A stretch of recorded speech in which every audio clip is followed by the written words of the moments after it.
Hey everyone, welcome back to RC World, and we're going to get started on a really good video tonight. Let me know down in the comments down below, you think changing my channel name's a good idea? I'm thinking about changing, I don't know. Today's video on RC World is the go-kart. My dear friend that sold me the go-kart, we got the seat. It's a beautiful, beautiful leather seat, and absolutely gorgeous. It's a Cadillac now. and so we're going to get the lights going on this, and I'm going to show you guys exactly with what I'm going to do. Let's get started. I'm going to pull you guys in the workshop. I'm going to show you exactly what I'm going to do for the electrical system on this first. Alright guys, so I know you guys are kind of at a weird angle here, but some of the stuff out of the way here. So this is one of the light heads from the go-kart. This is the front one. Okay? And what we're gonna do here is I'm gonna show you guys that I found out that using some lead acid batteries like these old ones. This is a new lead acid battery, and I'm gonna show you guys something here is that they actually still indeed work.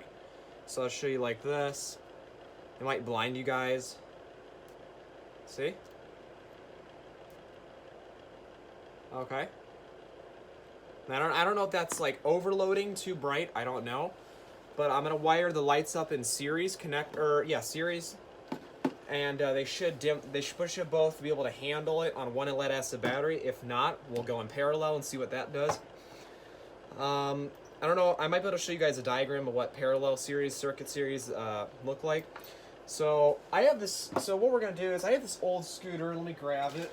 I paid my friend $25 for this scooter.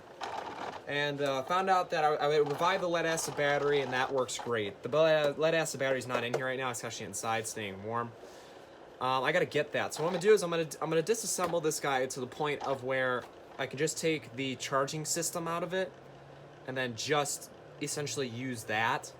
And then I'm gonna hook up the lead acid battery, because the lead acid battery is the same battery, literally the same exact one as this one right here.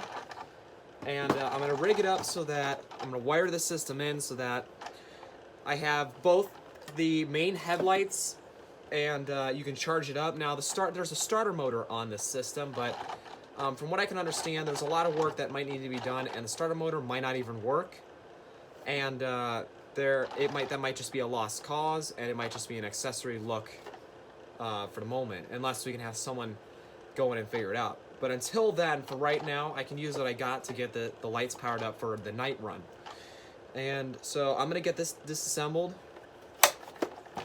Also, I got a brand new Craftsman impact driver and drill for $100 with the bag and charger and 2 batteries. If you guys want to go check out my dad's drills that he bought with the same deal, go check out that video after this one.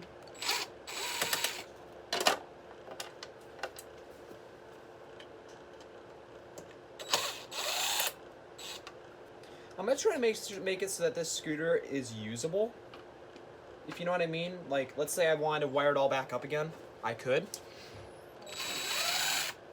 Father is taking that wonderful Mocha out for a walk right this moment, so that's who you hear in the background.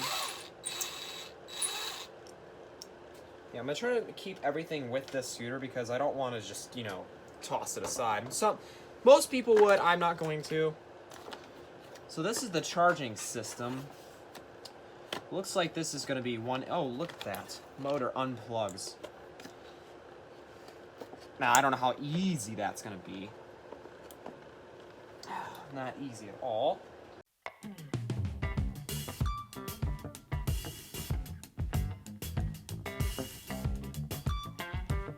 Alright, so I'm going to figure out how to get all this out of here. And I'm going to turn the camera off for that moment. And because this is going to take a while for me to figure out how to get this out of here. So let me figure that out for you guys. Okay, so I got the charging system out, but it needs to be re-glued a little bit, and I had to rip apart the side hole right here just to get it out. But it can all go back in and function properly again. I know how to do it, and I'm not worried about that. So I'm going to halfway wire this back up again, like that.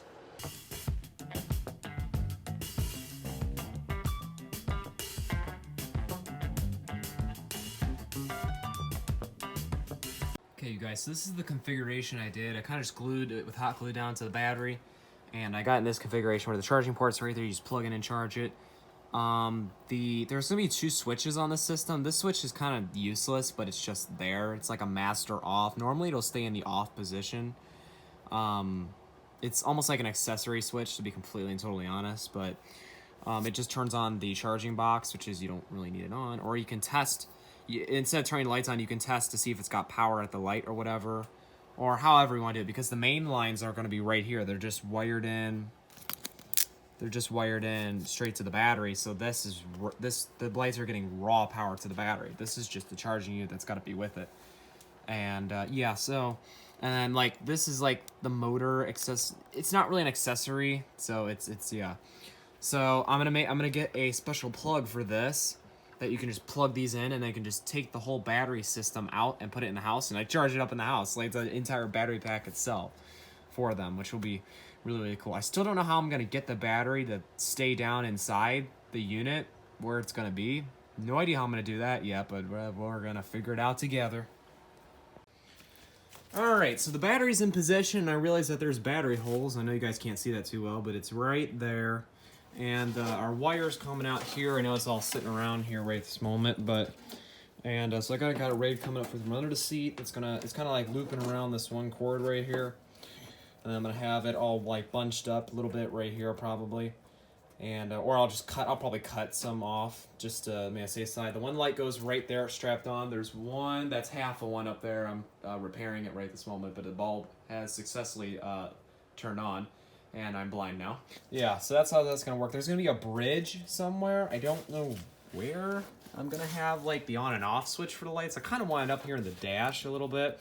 So I'll probably just rig up some switches right here. There might be 2 sit right here, so I can rig it up so another cord comes from one light and goes to the other. I still don't know if I should do them in parallel or series. I don't know. I mean, they're brighter if they're in series, but I don't know how long they're gonna last. So I'm gonna test 2 methods, because the safer method would be to put them in series so that they're a little bit less bright and they last longer. And then like I wish I could like flip a switch and like go brighter or lower, kind of thing. But I don't know about that. So for now, that's what this is. I'm gonna test that method, and I'm probably gonna have 2 switches where I can see. One switch would turn on both of them at the same time. 2 switches would turn on them in that parallel circuit thing. Or no, would they still go down? I don't know. It's strange. I'll figure it out. But yeah, I'm going to get the cord up through here. I'm going to rig up this light first, and we'll see how that looks, and then we'll get that one working up there. So this will be interesting.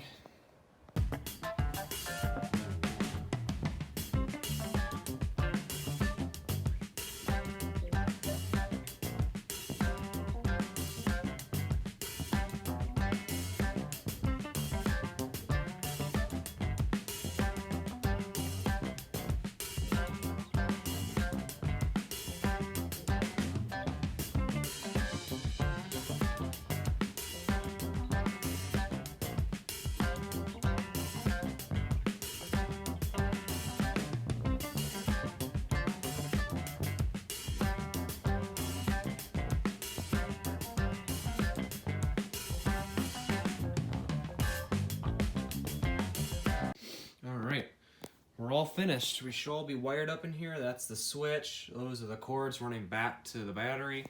And we'll flip on here.